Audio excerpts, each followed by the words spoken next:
Con ustedes, el pastor Francisco Teodoro. A salvar a los pecadores. Cristo Jesús vino al mundo a salvar a los pecadores. El Evangelio de Jesucristo resumido en un solo versículo, el que vamos a leer. Si usted quiere conocer el Evangelio de Jesucristo, en un solo versículo, Primera de Timoteo, capítulo 1 y el versículo 15, dice así: fiel es esta palabra y digna de toda aceptación, que Cristo Jesús vino al mundo para salvar a los pecadores, de los cuales yo soy el primero.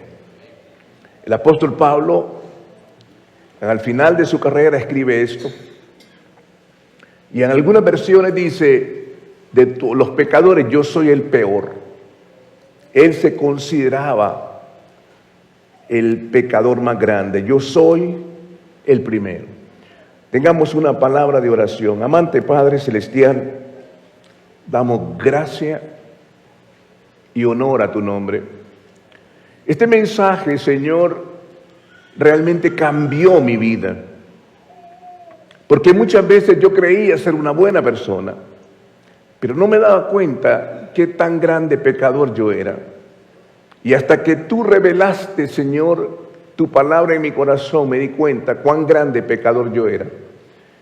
Y su gracia fue tan infinita para mí, Señor, que este versículo también es apropiado en mi corazón.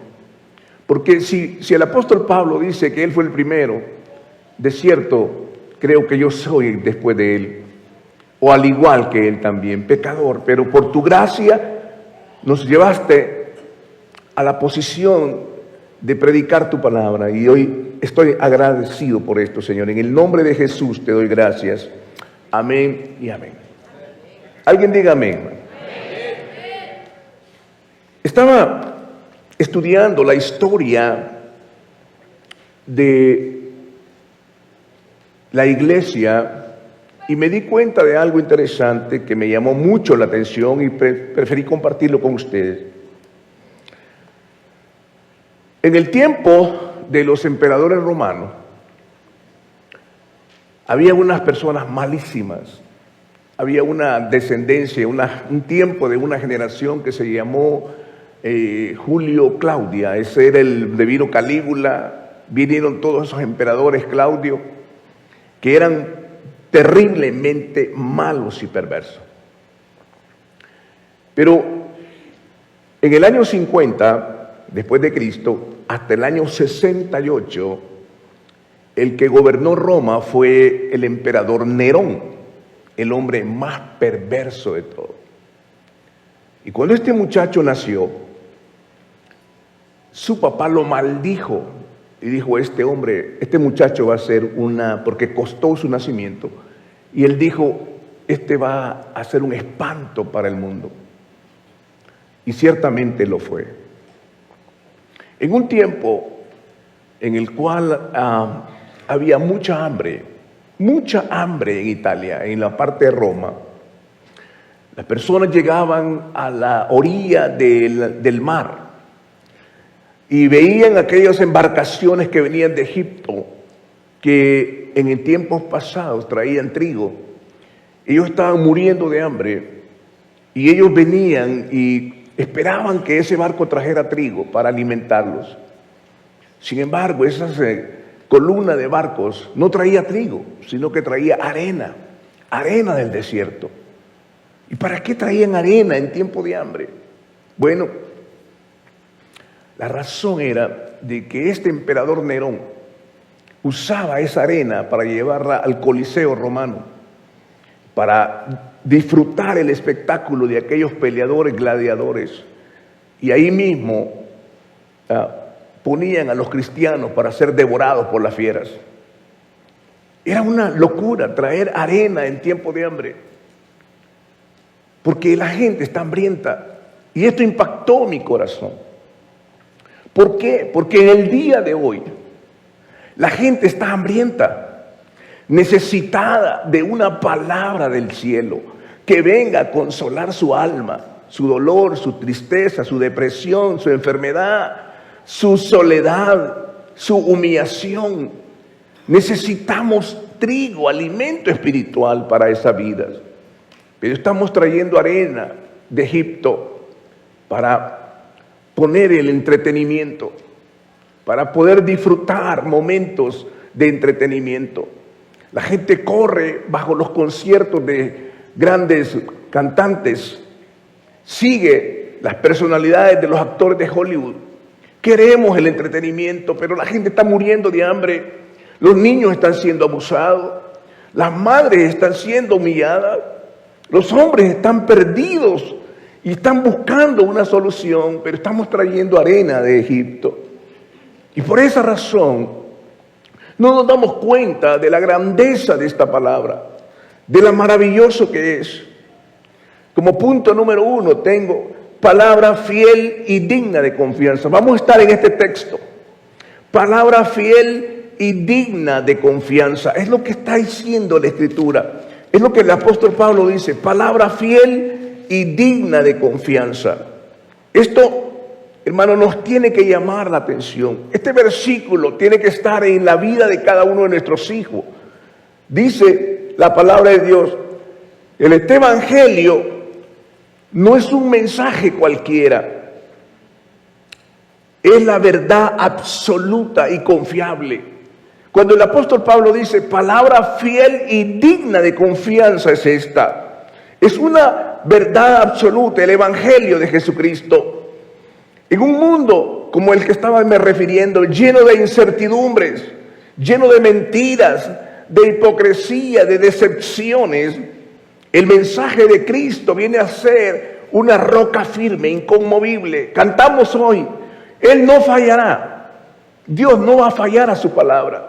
Hay dos cosas que Dios no puede hacer. No puede pecar y no va a fallar a su palabra. Si Él lo dijo, tenemos que aferrarnos a Él y creer, porque en la fe es la manera que agradamos a Él. Cuando creemos, Dios no busca que solo crean en Él. Dios busca que le crean a Él. Una cosa es creer en Dios, otra cosa diferente es creerle a Dios, creer su palabra. Por eso es que insistimos en leer la Escritura, leerla con los niños, leerla en familia, el esposo con la esposa, leer la palabra, porque esta palabra es fiel y digna de confianza en un mundo de grandes incertidumbres. Lo que significa palabra fiel y digna. Oiga, se trata no de una palabra cualquiera, sino de una palabra fiel, es decir, confiable. Lo que es, porque es no es una palabra de hombre, sino que es la palabra que vino de Dios, inspirada por el Espíritu Santo. Ahora la presentación viene ahora sí, porque ya hay una manera o cómo podemos hacerlo, y es para que ustedes podamos aprenderlo. Fíjense bien, no se trata de una palabra cualquiera, no es un discurso de un presidente, es una palabra fiel y digna de ser, tenga confianza en esa palabra, es una palabra segura. Si Jesús dice, te he perdonado, ninguna condenación hay para aquellos que somos llamados hijos de Dios. Ninguna condenación, ninguna culpa debe estar sobre nosotros, porque Él remitió esa culpa hasta el fondo de la mar. Lo enseñamos un día miércoles. Las 4 cosas que sucedieron en la cruz del Calvario. 4 cosas que tenemos que tenerlas claramente. Número 1, la propiciación, que es alejar la ira de Dios. Es aplacar la ira de Dios, la propiciación. La redención es pagar el rescate por el pecado. La remisión, alejar el pecado hasta el fondo del mar. Y la expiación es la muerte de un justo por el injusto. Y nos da una vestidura nueva. Eso lo hemos enseñado los días miércoles. Acerca de las 4 cosas que sucedieron en la cruz del Calvario. Ya no hay culpa. Dios nos ha declarado inocentes porque el poder de esa sangre carmesí ha limpiado completamente nuestros pecados. Esto es maravilloso. Número 2. Cristo vino al mundo para salvar a los pecadores. Cristo vino al mundo. No fue un ángel, no fue Moisés, no fue Abraham el que vino, sino que fue el mismo Dios hecho carne. Cristo venía ungido por el Dios mismo, capacitado para salvar al pecador, de los cuales yo soy el primero, dijo Pablo, a dar libertad al cautivo, vista a los ciegos, a predicar el año agradable del Señor. Él vino para salvar a los pecadores, de los cuales nosotros somos gracia por eso. Esa es la razón por la que Cristo vino. Él no solamente es un maestro y un profeta, es Dios hecho carne. Él vino al mundo. Esto nos habla de la encarnación, cuando el Dios eterno toma un cuerpo humano en un vientre virgen. El momento en que Dios mismo tomó forma humana y entró en nuestra historia. Maravilloso, Jesús no fue un simple maestro o un líder religioso, fue Dios con nosotros, Emmanuel. Cuando tú te arrodillas, estás adorando y trayendo, invocando el nombre que es sobre todo nombre. No hay otro nombre más grande que el nombre de Jesucristo. Ese nombre es digno de ser alabado, es digno de ser honrado, porque Él tomó nuestro lugar. Él nos lavó con su sangre carmesí, dejó la gloria para vivir entre nosotros y experimentar nuestro dolor, nuestras tentaciones, nuestros sufrimientos. Esto nos muestra el inmenso amor de Dios, que no se quedó distante, no es un Dios lejano, sino que Él se acercó para rescatarnos de la inmundicia y del pecado. ¿Cómo reaccionamos ante esta obra de amor en nuestra vida? ¿Qué hacemos con esto? Qué maravilloso es que Cristo vino al mundo para salvar a los pecadores. Aleluya, gloria al Señor. Número 3, para salvar a los pecadores. Leamos Romanos capítulo 5. Romanos 5, número 3, dije, para salvar a los pecadores. Romanos capítulo 5, del verso 5 al 11. Mire qué descripción más hermosa la que el apóstol Pablo describe por medio del Espíritu Santo en esta epístola. Verso 5. Y la esperanza no acarrea vergüenza, porque el amor de Dios ha sido derramado en nuestros corazones por el Espíritu Santo que nos ha sido dado. Porque aún siendo nosotros débiles a su tiempo, Cristo murió por los impíos. Cristo murió por los impíos. Impíos éramos nosotros sin Cristo. Todo aquel que no tiene a Cristo, la Biblia le llama impío. Un hombre sin piedad, un hombre sin ninguna esperanza, es un impío. Si tú no has recibido a Cristo, la Biblia te describe como un hombre impío, como una mujer impía. Hasta que Cristo viene y mora en ti por el Espíritu Santo, entonces te da la potestad de ser llamado hijo de Dios. Y entonces entras al reino de Dios y sales del reino de las tinieblas. Versículo 6. Porque aún siendo nosotros débiles, a su tiempo Cristo murió por los impíos. Difícilmente muere alguno por un justo. Con todo, podría ser que alguno osara morir por el bueno. Pero Dios demuestra su amor para con nosotros, en que siendo aún pecadores, Cristo murió por nosotros. Qué versículo más impresionante. Dios demuestra su amor para con nosotros, en que siendo aún pecadores, Cristo murió por nosotros. Luego, siendo ya justificados por su sangre, ¿cuánto más por medio de él seremos salvos de la ira? Porque si cuando éramos enemigos fuimos reconciliados con Dios por la muerte de su Hijo, cuánto más ya reconciliados seremos salvos por su vida.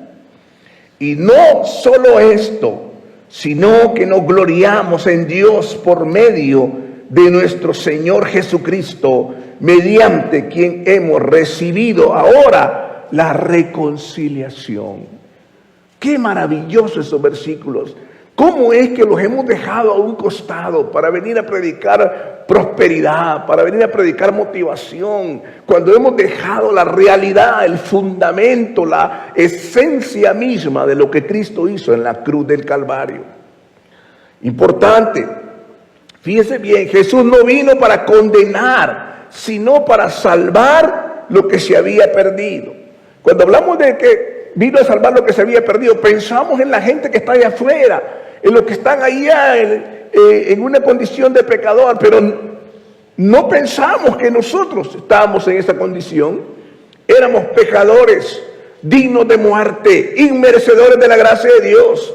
Pero Cristo Jesús vino para salvar al pecador. No vino para condenar al mundo, sino vino para salvar al miserable pecador. Él no vino para ayudarnos a salvarnos.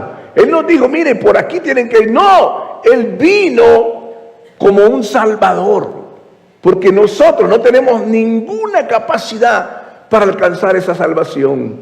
Toda la salvación le pertenece a nuestro Dios Todopoderoso. Y a Él sea la gloria por los siglos de los siglos. Aleluya. Bendito el nombre de mi Señor. Estoy predicándome a mí mismo. Estoy reconociendo, hermano mío, la gracia de Dios. Pablo era un testimonio, pero yo estoy vivo aquí hoy por la gracia de Dios. Habiendo sido un miserable pecador, Dios me levantó al ministerio y me ha hecho un hombre de Dios, un ministro de su santo evangelio. ¿Cómo no he de agradecerle? Aleluya. ¿Cómo no he de estar agradecido por la bondad de Dios que me dio una oportunidad para entender el propósito divino? Oh, bendito el nombre del Señor. Lucas 19:10 dice, Él vino a buscar y a salvar lo que se había perdido. Era un hombre perdido, un hombre sin esperanza, un hombre que no tenía nada que ofrecer, pero la mano misericordiosa de Dios nos alcanzó un día y nos dio una razón de vivir cuando no teníamos. Nos recuerda, hermano, que todos somos pecadores, hemos pecado y necesitamos un Salvador. La salvación no es algo que podemos ganar con nuestras obras, es un regalo de Dios a través de Cristo. Las obras en la cruz del Calvario no tienen nada que ofrecer a aquel que sí dice que Dios es bueno. Cuando a una persona le preguntamos, ¿necesita a Cristo? Dice, no, yo soy una buena persona, yo no hago mal a nadie, yo no he robado, no he matado. La cruz de Cristo no tiene nada que ofrecerle a esa persona. Porque esa cruz solo viene para aquel que reconoce su miseria, su pecado, que está destituido de la gracia de Dios y que merece un Salvador. Esa cruz de Cristo solo vino para aquellos que estábamos perdidos y estábamos en pecado, y Él nos levantó de esa condición. Esa cruz vino, hermano mío, para toda clase de pecadores, pecadores respetables. Dice, no, yo no he mentido, pero son mentirosos.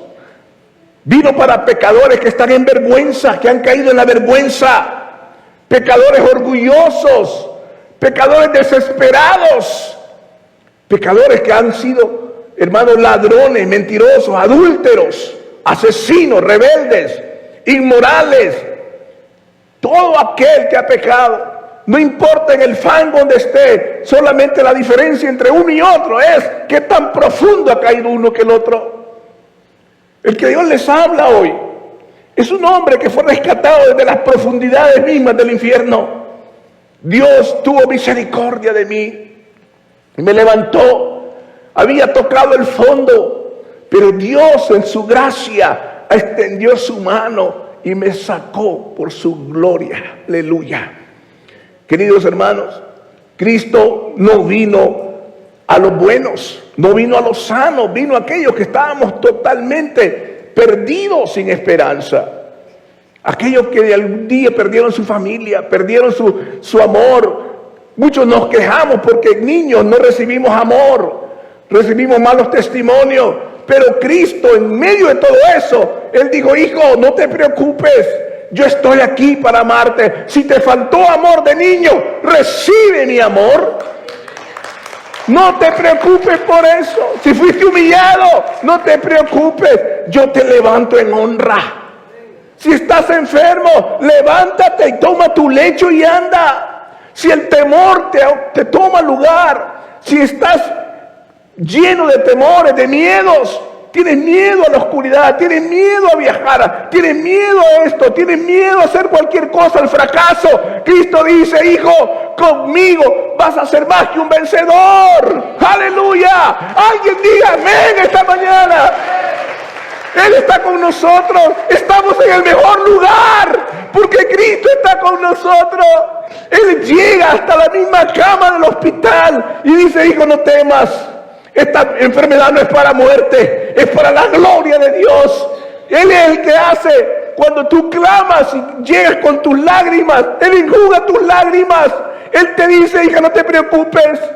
Cuando tú estás en medio de una necesidad, cuando el marido se fue con otra mujer, cuando el hogar se destruyó, el Señor dice: no te dejaré, yo estaré contigo y voy a bendecirte y voy a hacer un propósito en tu vida. No todo está destruido. Su mano poderosa nos va a levantar, aún del polvo, aún cuando estés muerto, Él puede levantarte y darte vida, porque Él es el deseo de Dios. Él vino a salvar a los pecadores.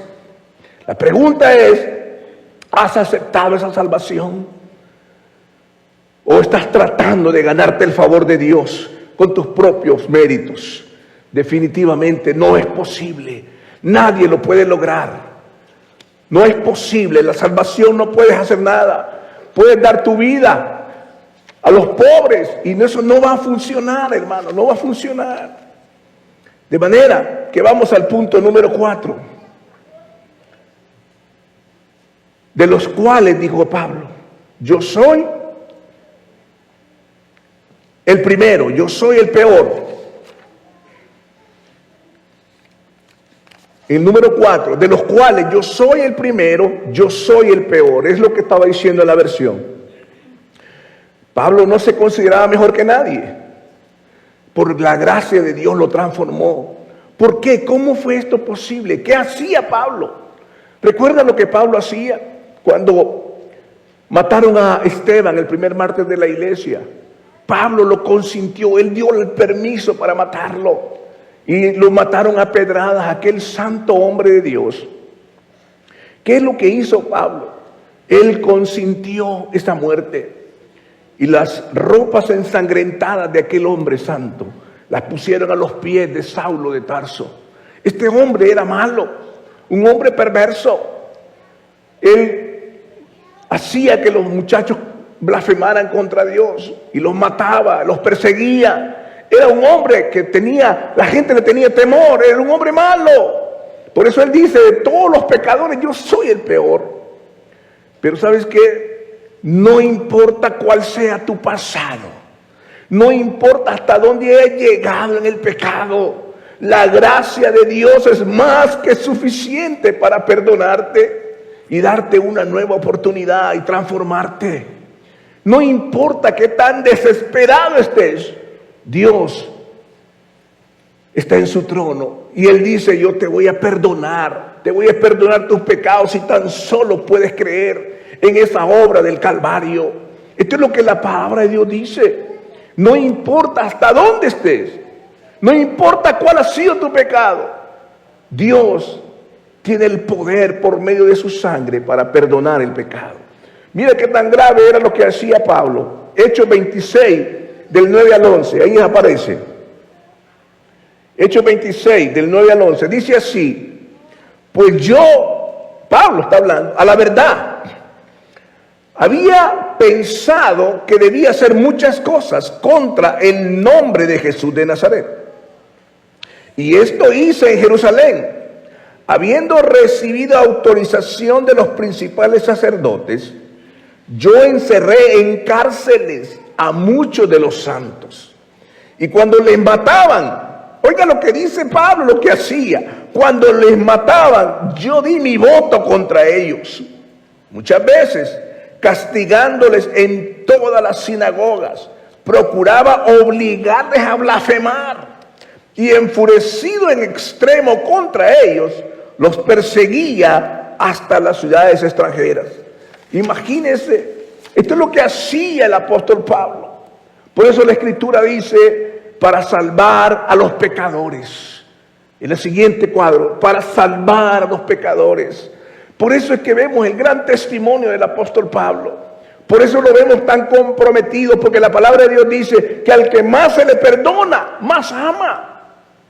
Aquel que reconoce, Cristo ha perdonado mis pecados. Nunca el hombre llega al nivel, o la mujer llega al nivel más grande en su vida, cuando recibe esa palabra: tus pecados han sido perdonados. Esa es la culminación del ser humano, porque entonces Dios te reconcilia y te trae de nuevo a la reconciliación con Dios por medio de nuestro Señor Jesucristo. Mire, leamos Juan capítulo 6. Juan capítulo 6, versículos 37 y 39. Lo que la palabra del Señor nos indica aquí es una cosa maravillosa que vale la pena estudiarla. Juan capítulo 6. La gente había ido por la comida, pero oiga lo que el Señor les dice en el versículo 37 al 39. Dice así: todo lo que el Padre me da, vendrá a mí. Y el que a mí viene, oiga, el que a mí viene, jamás lo echaré fuera. El que a mí viene, no lo echaré fuera. Es lo que el Señor está diciendo. Si tú me buscas, vas a recibir mi misericordia, vas a recibir mi perdón, vas a recibir mi gracia, vas a recibir mi bendición. ¿Por qué tienes que permanecer en el fango? El que a mí viene, dijo el Señor, no lo echaré fuera, porque yo he descendido del cielo, no para hacer la voluntad mía, sino la voluntad del que me envió. Y esta es la voluntad del que me envió, que yo no pierda nada de todo lo que me ha dado, sino que lo resucite en el día final. ¡Qué Cristo más hermoso, hermano! ¿Sabe qué interesante esto? ¿Cómo fue criticado Cristo cuando vino al mundo? Él fue criticado porque en vez de ir a los gobernantes, a los ricos, a los poderosos, Él fue a lo más vil y menospreciado del mundo. Él vino a los pecadores, de los cuales yo soy el primero, decía Pablo. Él vino, convivió con los pecadores, comió con ellos, oía lo que ellos decían, escuchaba su dolor, escuchaba su corazón quebrantado, escuchaba todos sus fracasos. Él comió con ellos, caminó con ellos, fue a la casa con ellos, se sentó a la mesa con los pecadores, y esto creaba un problema para los líderes religiosos de aquel tiempo. ¿Cómo es posible? ¿Cómo es posible que Él venga a los pecadores? Porque el evangelio es, hermano, el amor de Dios al pecador. La iglesia no está llena de gente perfecta. Somos pecadores redimidos por la sangre de Cristo. Eso es lo que somos. Todavía estamos en ese proceso. Dios está trabajando con nosotros, pero la buena noticia es que Él está obrando con nosotros, porque el que comenzó en nosotros la buena obra la va a perfeccionar hasta el día de Jesucristo. Él está trabajando en nosotros, nos ha dado las herramientas para orar, para interceder, para clamar al cielo, invocar su nombre, y aquel que le invoca, el Señor ha prometido venir. ¿Sabe? Cristo murió con los pecadores, 2 pecadores a su lado. Entró al paraíso con un pecador, un ladrón malvado. ¿Cómo entender esto? El Dios Santo, El que nunca había pecado, se hizo pecado por nosotros. Cargó la ira de Dios sobre él. ¿Cómo entender esto? ¿Qué valor tenemos? Para el mundo nada, pero para él tenemos valor. Ese pecador arruinado, ese pecador miserable, Dios dice, ha sido rechazado por el mundo, pero recibe mi amor. El amor sobrenatural de Dios viene sobre nosotros y nos da una nueva oportunidad de vida. Nos abre el entendimiento y nos dice, hijo, yo te amo, ven. Nadie daba 5 por nosotros, pero Él en su amor vino para salvar a los pecadores, de los cuales yo soy el primero. Pecadores como nosotros. Tomó la maldición en la cruz del Calvario. Se ofreció delante de Dios como un hombre que vino a pagar por nuestros pecados. Por eso le llamamos el Cordero de Dios que quita el pecado del mundo. Tomó la maldición. ¿Para qué? Para darnos una nueva oportunidad. Todo aquello que perdimos por causa de nuestra vida de pecado, Dios viene a ser un restaurador. Dios nos da una vida nueva para esto. Importante esto. Nos da una oportunidad de vida, viles y desgraciados pecadores, un reino de amor, paz y gozo en el Espíritu Santo. Nunca antes habíamos conocido la paz. Nunca antes podíamos traer una bendición a nuestros pequeños, abrazarlos, decirles te amo, verlos cantar cantos de Dios. Qué lindo es ver esos niños, hermano. Qué lindo es ver un hogar que está consagrado para el Señor y que vive bajo la bendición del Dios Todopoderoso y que recibe los milagros de parte de Dios. Esto es lo maravilloso. Esto me hace recordar de qué lugar te rescató Dios, de dónde te rescató el Señor, en qué situación estabas, cómo era tu vida en el mundo y cómo es tu vida ahora. ¿Cómo era tu vida en el mundo? Pregúntale a un hombre que estaba perdido en el alcoholismo. Porque, hermano, aquel hombre borracho, que nadie lo quiere ver, ese hombre hace cosas que bueno jamás haría. Despilfarra el dinero de su familia en licor. Hace cosas terribles. Rompe su carro en un accidente. Va a la cárcel. Pierde su trabajo. Esa persona que está en esa condición, nadie lo quiere, pero Dios dice, a ese hombre yo he venido para darle una oportunidad. Ese es el amor de Dios.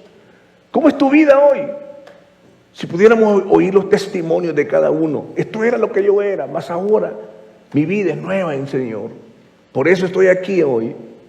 Qué lindo es eso, porque la Biblia dice, al que cree, todo le es posible. Si tú crees que Jesús es nuestro Salvador y tiene vida eterna en ti, Él lo hará. Maravilloso. Vamos al punto número 5 ahora. La gracia que transforma. Qué lindo es este. Este versículo nos lleva a reflexionar sobre la gracia de Dios. Y por eso hablamos del apóstol Pablo.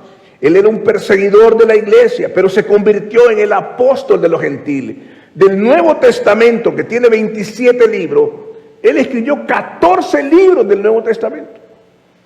Estaba en la cárcel, aún era golpeado, era oprimido por todos aquellos líderes religiosos, porque no podían aceptar cómo Pablo, habiendo sido instruido en la religión, ahora es un hombre nuevo. Ahora está llevando un mensaje de Cristo.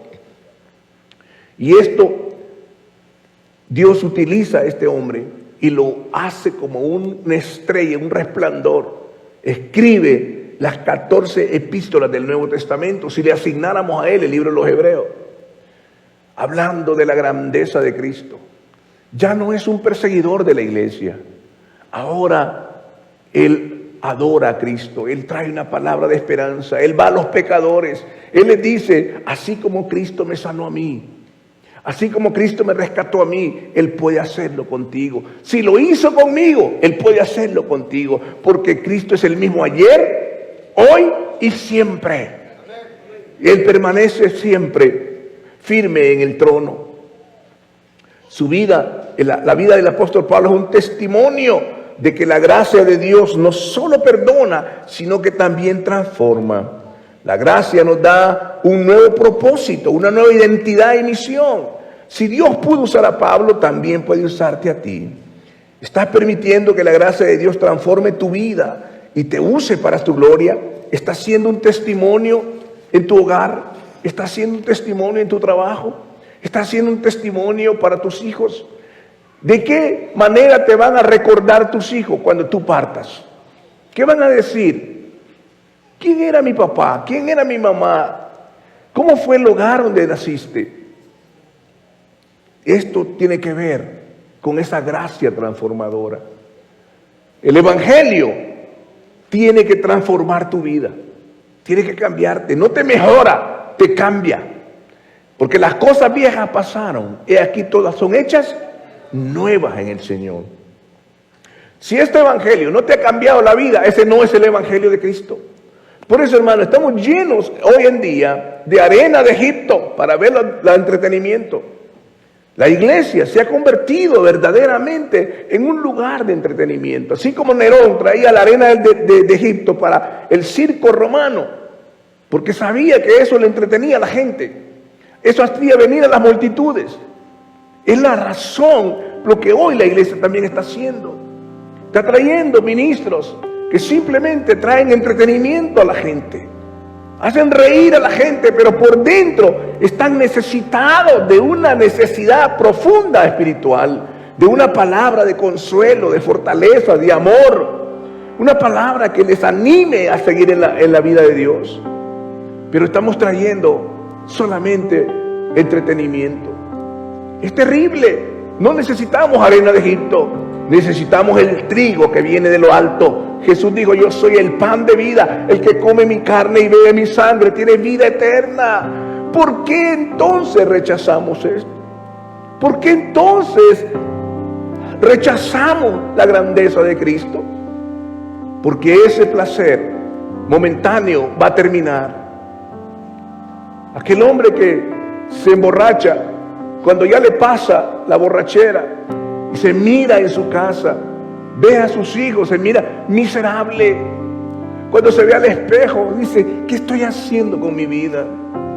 ¿Por qué hago esto? ¿Por qué trato mal a mi esposa? ¿Por qué vengo? Mis hijos se acercan y yo en vez de eso, yo los rechazo, los insulto. ¿Por qué insulto a mis hijos? ¿Qué me está pasando? ¿Por qué actúo así? No quiero hacer esto, pero lo hago. ¿Por qué cuando ellos me piden un abrazo, yo le respondo con malas palabras? ¿Por qué hago esto?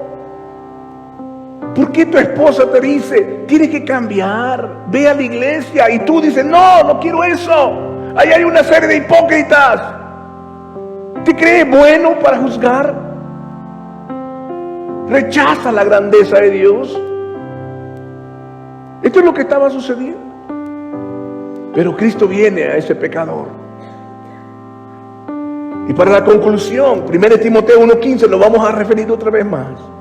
Palabra fiel y digna, en la conclusión. Palabra fiel y digna de ser recibida por todos.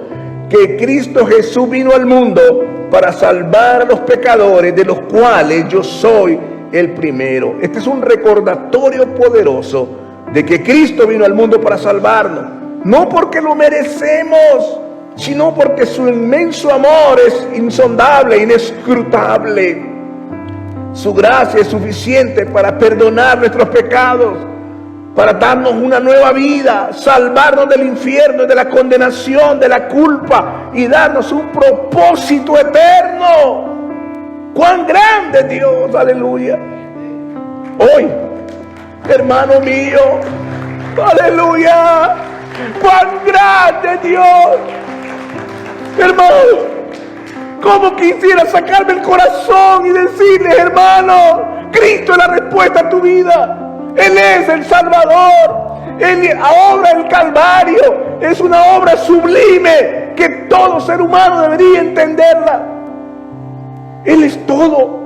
Él nos da la vida, Él es nuestra paz, Él es nuestra fortaleza. ¿Por qué vivimos una vida indiferente?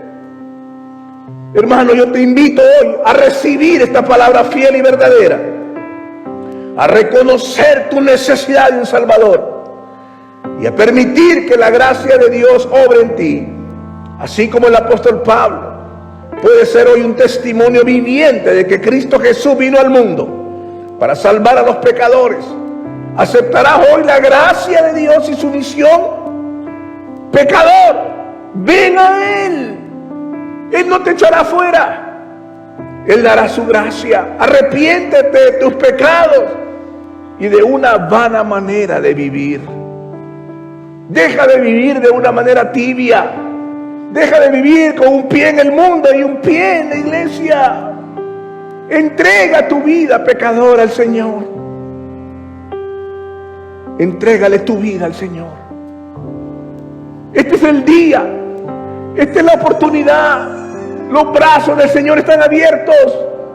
No para los buenos, para aquellos que reconocen su necesidad.